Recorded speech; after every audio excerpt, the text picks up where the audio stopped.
David Chen adjusted his expensive watch and looked at his silent daughter sitting beside him in the back seat of his Mercedes. 8-year-old Emma stared out the window, her small fingers tracing patterns on the glass. She hadn't spoken a single word since the accident that took her mother 2 years ago. Every specialist, every therapist, every doctor had the same conclusion. There was nothing physically wrong with Emma's ability to speak. The trauma had simply locked her voice away. As the CEO of a major tech company, David was used to solving problems with money and determination. But Emma's silence was different. It was a wall he couldn't break down with business deals or corporate strategies. He had tried everything. The best child psychologists, specialized schools, even expensive retreats. Nothing worked. Emma remained trapped in her quiet world, communicating only through nods, gestures, and the occasional drawing. Today was different, though. Instead of another doctor's appointment or therapy session, David had decided to do something simple. His assistant had suggested it after noticing how he never spent normal time with Emma anymore. Every interaction had become about fixing her, about bringing back her voice. Maybe, she had said, Emma just needed to be a regular kid for a while. The playground came into view, a colorful space filled with swings, slides, and the sound of children laughing. David felt nervous, which was strange for a man who regularly addressed boardrooms full of executives. He realized he hadn't been to a playground since Emma was very small before the accident, when she would run ahead calling, "Daddy, push me higher."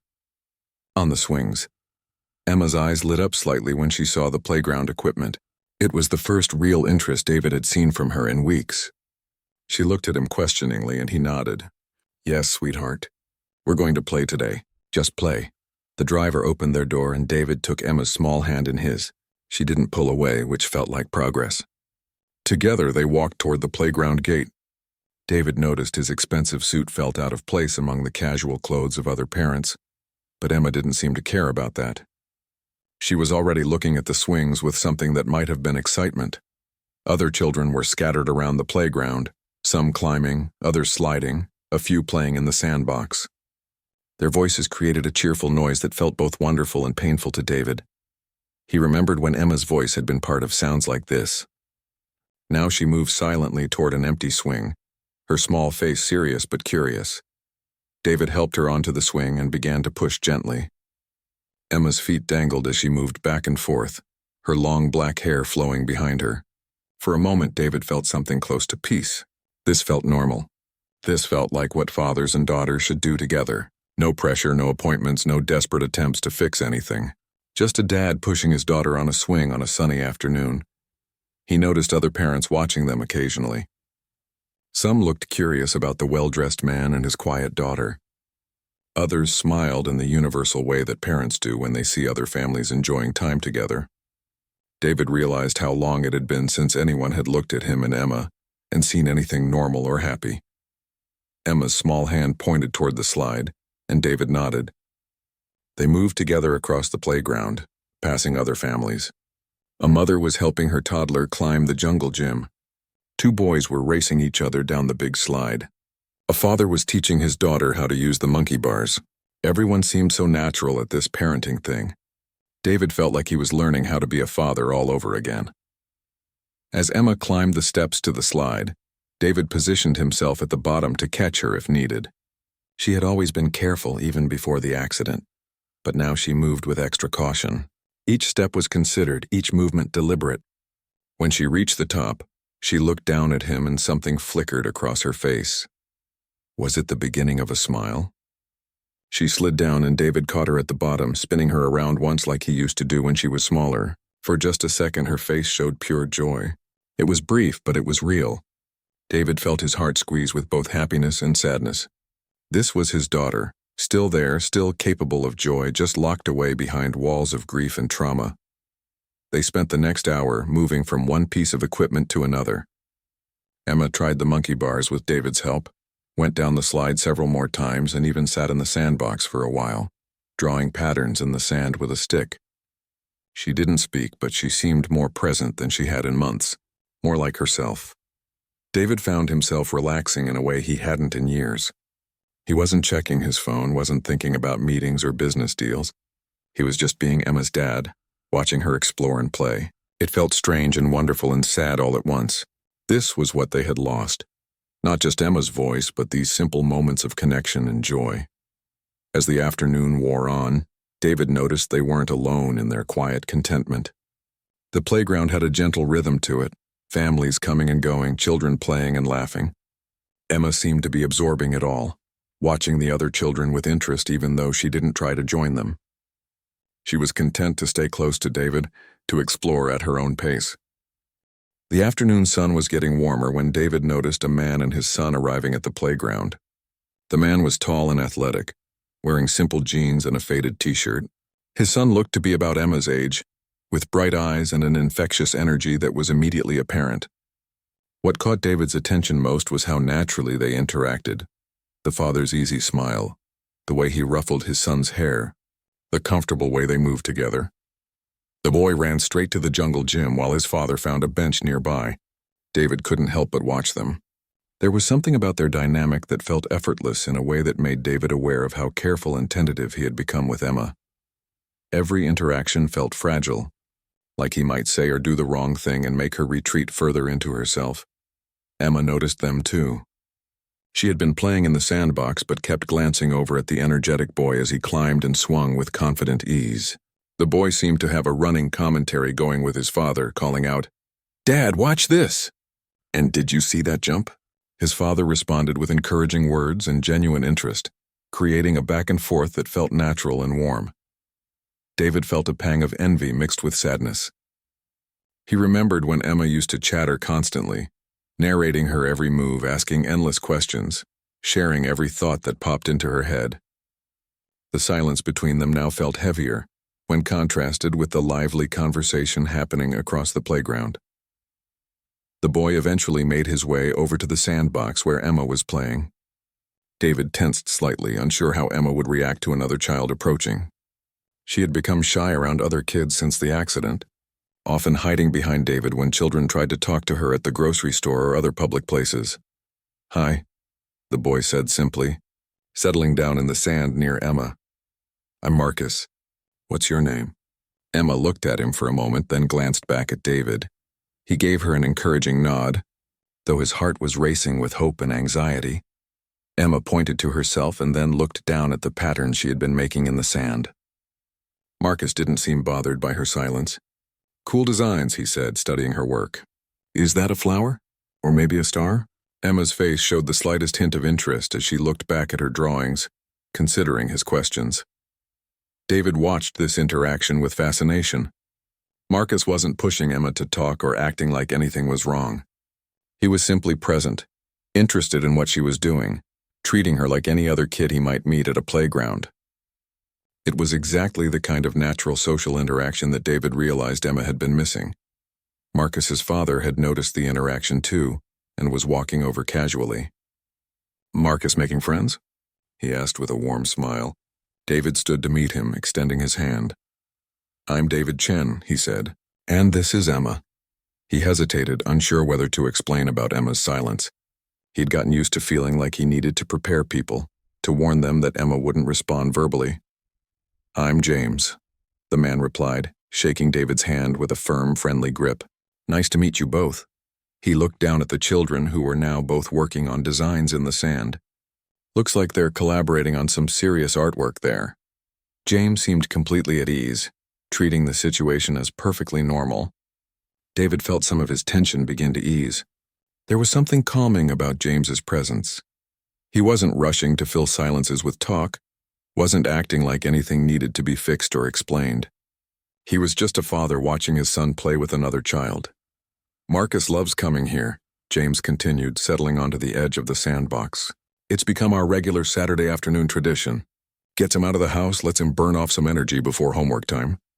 He paused, watching his son show Emma how to make a particular pattern in the sand. "Plus, I think it's good for him to meet different kinds of kids. Learn that everyone communicates in their own way." David felt a jolt of surprise at those words.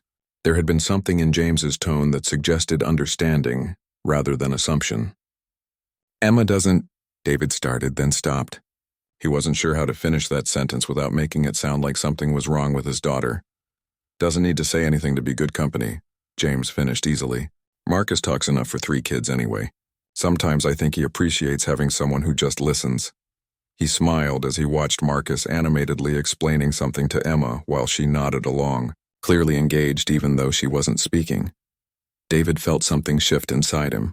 For 2 years he had been so focused on Emma's silence as a problem to solve that he had stopped seeing her as simply his daughter. James's casual acceptance reminded him that Emma was still Emma. Still intelligent, still capable of connection, still worthy of friendship and normalcy. The 2 children continued playing together, with Marcus chattering away and Emma responding through gestures, nods, and facial expressions. They built elaborate sandcastles, with Marcus providing a running commentary, while Emma carefully shaped towers and walls. David found himself relaxing as he watched them, really watched them, without constantly analyzing whether Emma seemed ready to speak. "She's got great focus," James observed, nodding toward Emma as she carefully smoothed the walls of their sand construction. Marcus could learn something from that attention to detail. He tends to rush through everything, always ready for the next adventure. David felt a warm pride at the compliment.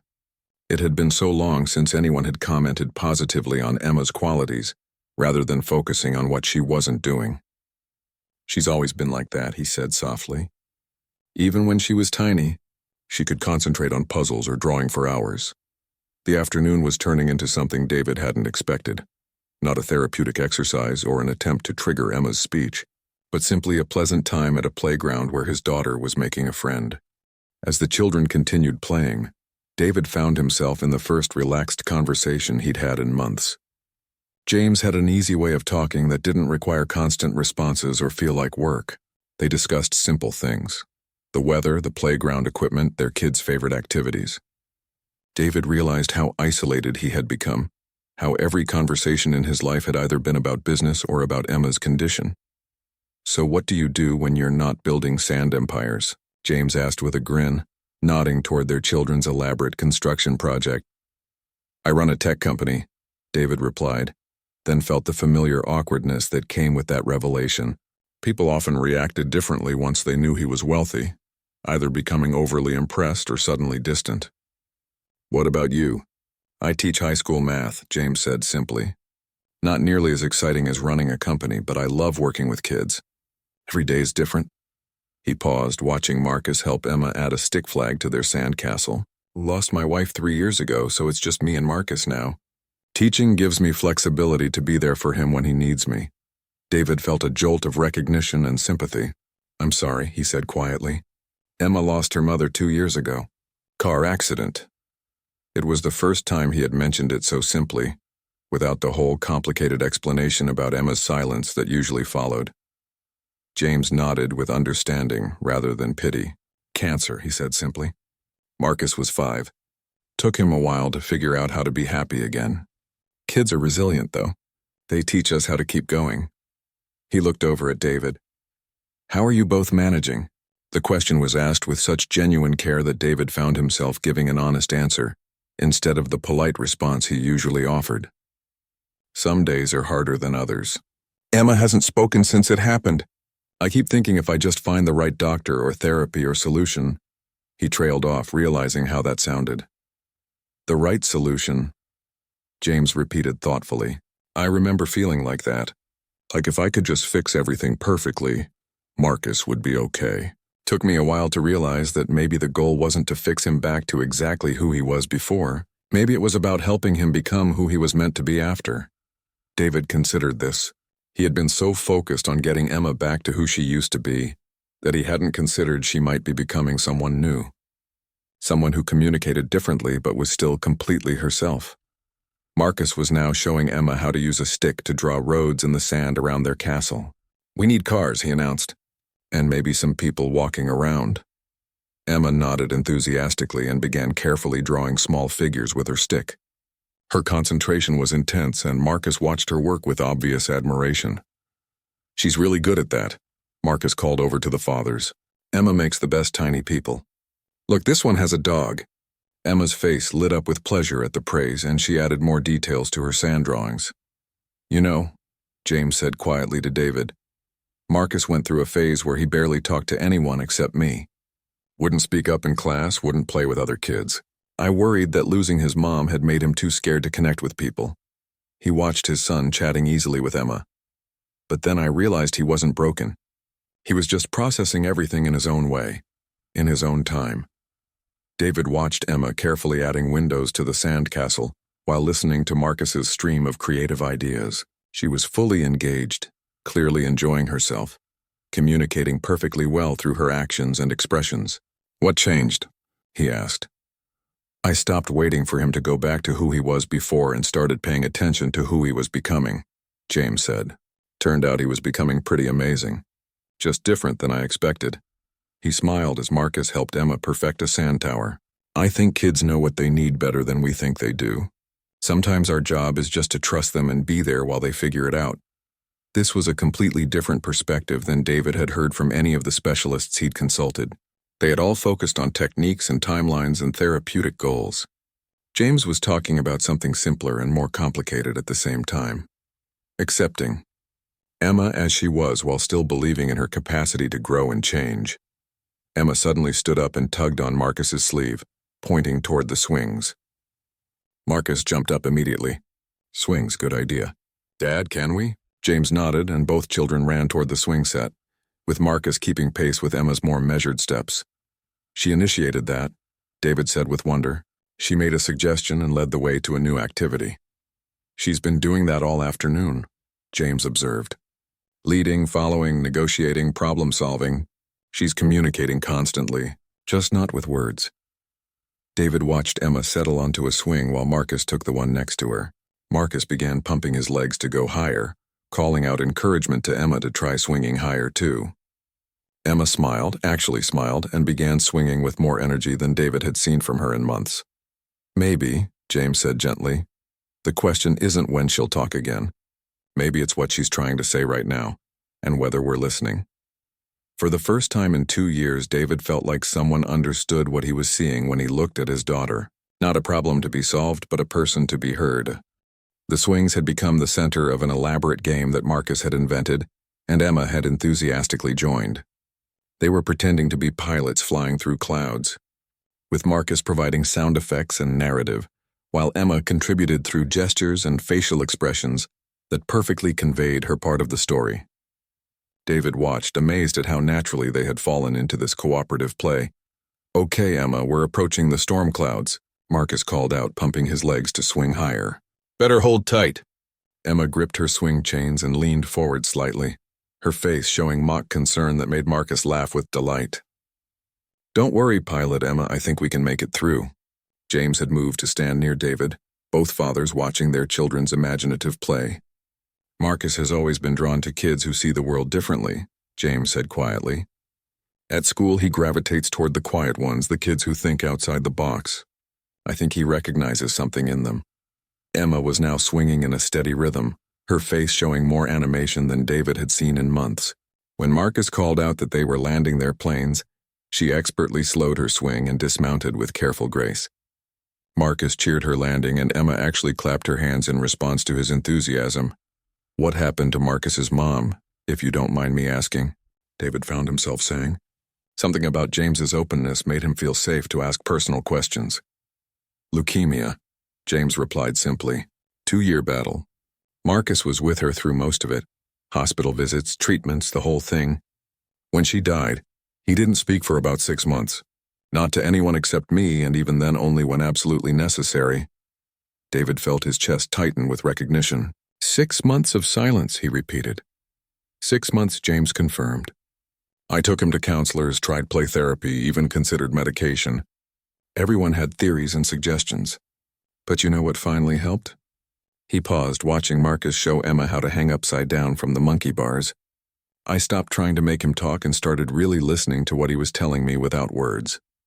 Emma was attempting to copy Marcus's upside-down hanging, with Marcus carefully spotting her and giving encouraging instructions. She managed it for just a few seconds before flipping back to her feet, but her face showed pure triumph. Marcus celebrated her success as if she had just performed an Olympic feat. "What was he telling you?" David asked. James smiled, remembering. "That he was scared. That the world felt unsafe. That he needed to know I wasn't going anywhere, before he was willing to invest in connecting with other people again. Once I really understood that, once I stopped seeing his silence as defiance or trauma to be fixed and started seeing it as communication about his needs, everything changed. David watched Emma attempt the monkey bars with Marcus's patient assistance. She made it across 3 bars before dropping down. But instead of looking disappointed, she was already positioning herself to try again. Marcus was cheering her progress and offering tips without any trace of condescension. How did his speech come back? David asked, though he was beginning to suspect the answer wasn't going to be simple. Gradually, James said. First with me, then with his teacher, then with kids at school. But here's the thing. By the time he started talking again, I had learned so much about who he really was. The silence had forced me to pay attention to everything else about him. His curiosity, his empathy, his incredible ability to notice details. When he did start talking, our relationship was stronger than it had ever been. Emma had successfully made it halfway across the monkey bars on her 3rd try. Marcus was beside himself with excitement, jumping up and down and clapping. His joy was so infectious that Emma actually giggled, a sound David hadn't heard in 2 years. The giggle was soft and brief, but it was unmistakably there. David felt tears prick his eyes at the sound. Did you hear that? He asked James. I heard a happy kid, James replied warmly. I heard a little girl enjoying herself with a friend. Marcus had heard it too and was grinning at Emma. That was awesome. Want to try going all the way across? I'll help you. Emma nodded eagerly and positioned herself at the beginning of the monkey bars again. You know what I think? James said, watching the children. I think Emma is exactly where she needs to be in her healing process. And I think she's lucky to have a dad who brought her to a playground just to let her be a kid. David realized that for the first time in 2 years, he wasn't analyzing every moment, looking for signs of progress or setbacks. He was just watching his daughter play and enjoying seeing her happy. Emma was attempting the monkey bars again, this time with fierce determination. She made it past the halfway point before her grip gave out. But when she dropped to the ground, she immediately looked up at the bars with the expression of someone planning their next attempt. She's not giving up, David observed. Nope, James agreed. That's not the face of a child who's given up on anything. That's the face of a child who's figuring things out in her own way and her own time. Marcus was now hanging from the bars by his knees, trying to make Emma laugh again. It worked. Another soft giggle escaped, followed by what might have been the beginning of a smile that reached her eyes. James, David said suddenly. Thank you. I haven't seen her like this since. He couldn't finish the sentence, but James understood. She's been like this all along. James said gently. You just needed the right moment to see it again. The afternoon was beginning to wind down, but neither child seemed ready to leave. Marcus had invented a new game involving the slide and elaborate stories about the adventures that happened during each trip down. Emma had become his enthusiastic co-conspirator, adding her own creative touches through gestures and expressions that Marcus interpreted perfectly. Okay. Emma, this time we're escaping from a castle full of friendly dragons, Marcus announced from the top of the slide. But we have to slide down really carefully so we don't wake them up. Emma nodded seriously and positioned herself to go down the slide in slow motion, her face showing exaggerated caution. When she reached the bottom, Marcus followed, also moving in dramatic slow motion, and they both collapsed in giggles at the bottom. David found himself laughing too. When had he stopped laughing with Emma? When had every moment become so serious and therapeutic? Watching her now, he remembered how funny she used to be, how creative and playful. Those qualities hadn't disappeared. They had just been buried under his anxiety and her grief. They could play like this for hours, James observed. Marcus hasn't connected with another kid this easily since before his mom died. There's something special about Emma. She really listens to him, you know, really pays attention to his ideas and builds on them. David watched Emma carefully help Marcus build what appeared to be a fort out of wood chips near the slide. She was completely absorbed in the project, occasionally pointing to suggest modifications or improvements. Marcus followed her suggestions readily, clearly valuing her input even though it came without words. I've been thinking about Emma all wrong, David said quietly. I've been so focused on what she lost that I stopped seeing what she still has. What she's always had. What do you see now? James asked. David watched his daughter thoughtfully arrange wood chips while Marcus gathered more materials for their fort. I see a kid who thinks before she acts, who really considers things carefully, who connects with people in a deep way when she feels safe. He paused. I see someone who's been trying to tell me she's okay, and I haven't been listening. Marcus had discovered an interesting stick and was showing it to Emma, clearly excited about its potential for their fort construction. Emma examined it carefully, then showed him exactly where she thought it should go. Her suggestion was obviously perfect because Marcus's face lit up with understanding and admiration. She's teaching him patience, David realized aloud. Look how he slows down when he's with her. How he really thinks about what she's showing him instead of just rushing to the next thing. And he's reminding her how to play, James added. How to be spontaneous and joyful. They're good for each other. The fort had become quite elaborate, with walls, a doorway, and what appeared to be a lookout post. Emma was adding careful details while Marcus provided the vision and energy. They worked together with the kind of natural cooperation that David remembered from Emma's friendship before the accident. But this felt different somehow. More intentional, more appreciative. A small crisis arose when part of their fort wall collapsed. Marcus looked frustrated for a moment, but Emma immediately began rebuilding it, showing him a way to make it more stable. Her calm problem-solving seemed to settle him, and soon they were working together again, their construction even better than before. She's been trying to show me that all along, David said with sudden clarity, that she can handle problems, that she's still strong and capable. I've been so busy trying to fix her that I forgot she might be figuring out how to fix herself. As the sun started to set, other families began packing up and leaving the playground. Marcus noticed and his face fell slightly. Dad, can we stay a little longer? Emma and I haven't finished the secret tunnel yet. James looked at David questioningly. We don't have anywhere urgent to be, David said. If Emma wants to keep playing, I'm happy to stay. Emma overheard and nodded enthusiastically, then took Marcus's hand and led him back to their construction project. David felt a jolt of surprise at the gesture.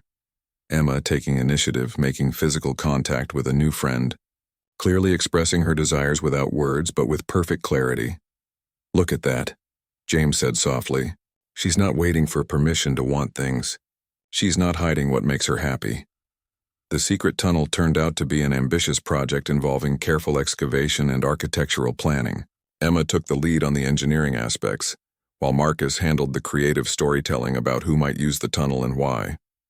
They worked with intense focus and mutual respect, occasionally conferring in their unique combination of Marcus's chatter and Emma's gestures. I need to apologize to her, David said suddenly. I need to tell her that I've been listening for the wrong things, that I haven't heard what she's actually been saying. What has she been saying? James asked. David watched Emma solve a tunnel construction problem with patient experimentation, while Marcus cheered her ingenuity. That she's still here, that she's still learning and growing and connecting with people, that she's finding her own way to be okay. He paused. That maybe she's not the one who needs fixing. Just then, Emma stood up and brushed the dirt off her hands, clearly satisfied with their completed project. She turned to Marcus with the expression of accomplishment, and he responded with enthusiastic praise for their teamwork. Then Emma did something that made David's breath catch. She walked over to him and took his hand, tugging gently toward the fort to show him what they had built. She wants to share it with you, James observed. She wants you to see what she's accomplished. David let Emma lead him to their elaborate construction, marveling at the intricate fort and tunnel system she and Marcus had created. Emma pointed proudly at different features, her face glowing with satisfaction and excitement. Marcus provided enthusiastic commentary about each element, but David found himself watching Emma's expressions more than listening to the words. Her eyes were bright with accomplishment and joy. This is incredible, David said, crouching down to Emma's level. You two are amazing architects. Look at how you figured out how to make the tunnel stable. And the way you designed this entrance, it's brilliant. Emma beamed at the praise, actually making eye contact with him in a way she hadn't in months. Marcus was bouncing with excitement. Emma figured out the hard parts. She's really smart, Mr. Chen. She showed me how to make the walls not fall down and everything. Emma looked pleased by the compliment, and David felt a surge of pride mixed with regret. How long had it been since he had praised Emma's intelligence and creativity, instead of focusing on her silence? As David admired their work, he noticed something that made his heart skip. Emma was humming. It was very soft, almost under her breath, but it was definitely humming. A tune he vaguely recognized, something gentle and happy. She seemed unaware she was doing it, completely absorbed in showing him the details of their construction project. James had come over to see the fort as well, and he caught David's eye with a meaningful look when he heard the humming. But neither father said anything. They both sensed that drawing attention to it might make it stop. Instead, they simply admired the children's work while Emma continued her soft, unconscious melody. "You know what this fort needs?" Marcus announced. "A celebration. We should have a party for finishing it." Emma clapped her hands at this idea, clearly excited by the suggestion. "What kind of party?"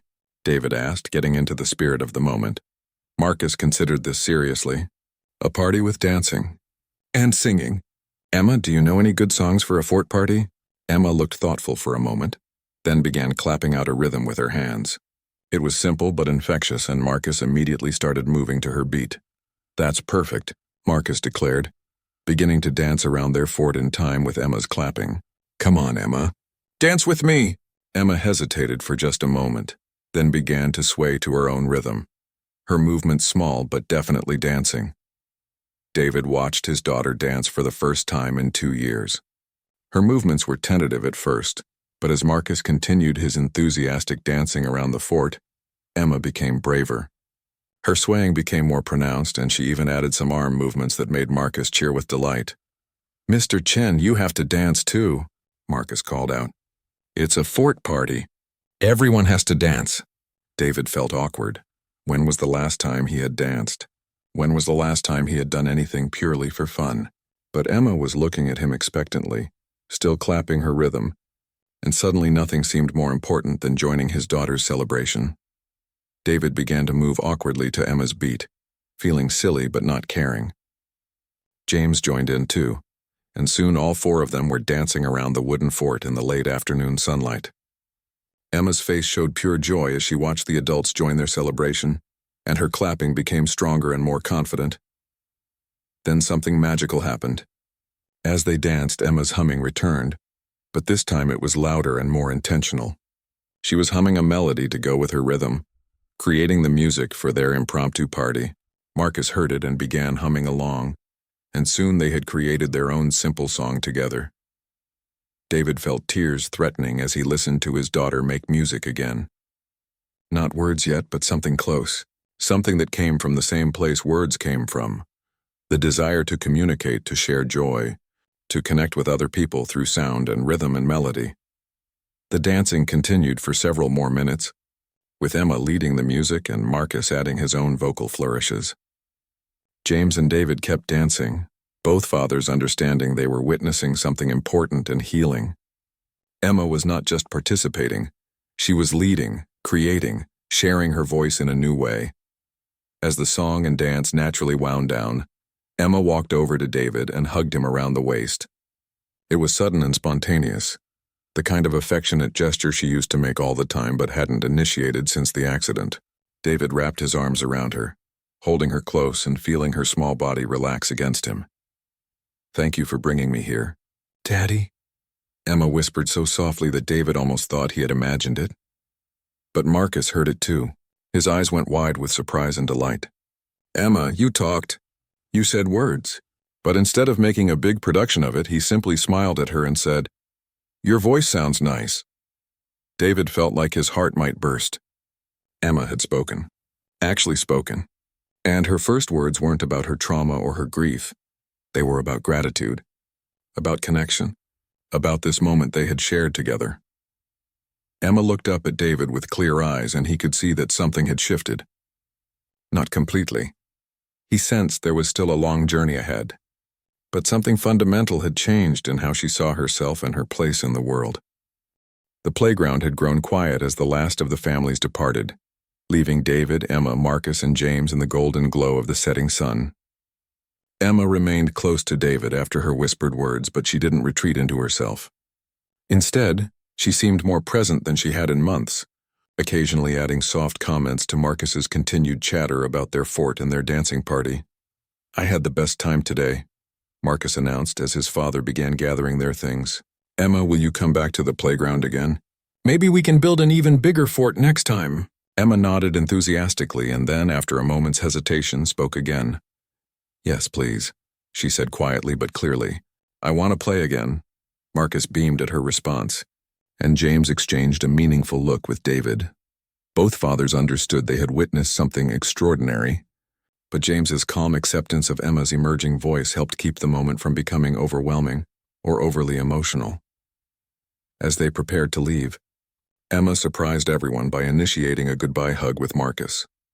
"Thank you for being my friend," she told him, her voice still soft but growing stronger with each word she spoke.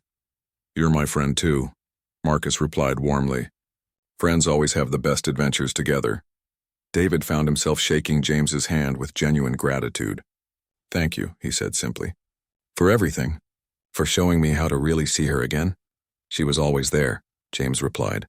"Sometimes we just need the right moment to remember how to look." He paused, watching Emma and Marcus exchange one more enthusiastic hug. "If you'd ever like to meet here again, Marcus and I usually come on Saturday afternoons. Same time, same playground. We'll be here," David said, looking down at Emma for confirmation. She nodded eagerly, clearly excited about the prospect of another playdate with Marcus.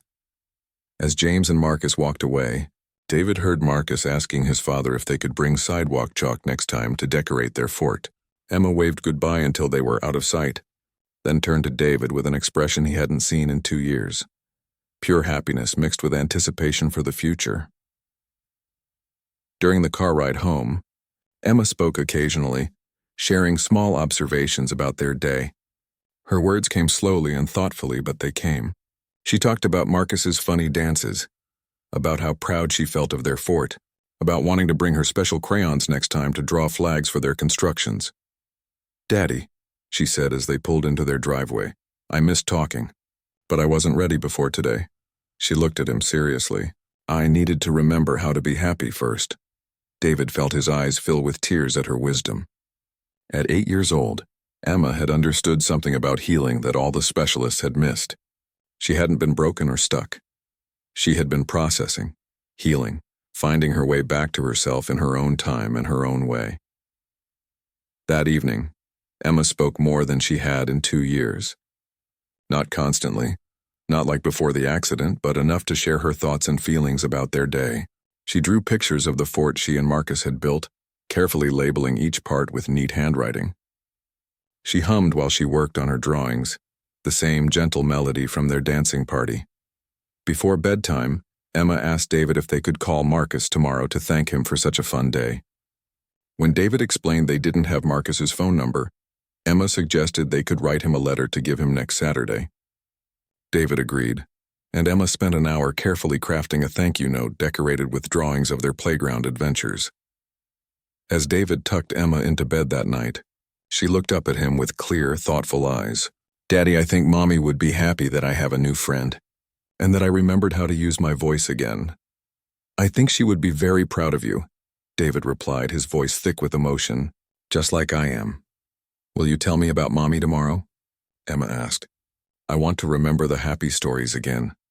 David realized that Emma was ready not just to speak again, but to remember and process and heal from everything that had happened. She was ready to move forward while still honoring what they had lost. "Of course, sweetheart," he said, kissing her forehead. "We'll remember all the happy stories together." As Emma drifted off to sleep, David sat in her room reflecting on the day. He had gone to the playground hoping to provide a simple, normal experience for his daughter. Instead, he had rediscovered who Emma really was. Not a problem to be solved, but a remarkable little person who had been finding her own way through grief and trauma, with wisdom beyond her years. The next Saturday couldn't come soon enough. David was already looking forward to watching Emma and Marcus build new forts, create new games, and continue their unique friendship. But more than that, he was excited to continue learning how to really listen to his daughter, not just to her words, but to all the ways she had been communicating all along. Emma's journey back to speech had begun not in a therapist's office or a specialist's clinic, but on a playground where she felt safe to be exactly who she was. And David's journey back to being the father she needed had begun the moment he stopped trying to fix her and started celebrating the amazing person she had always been.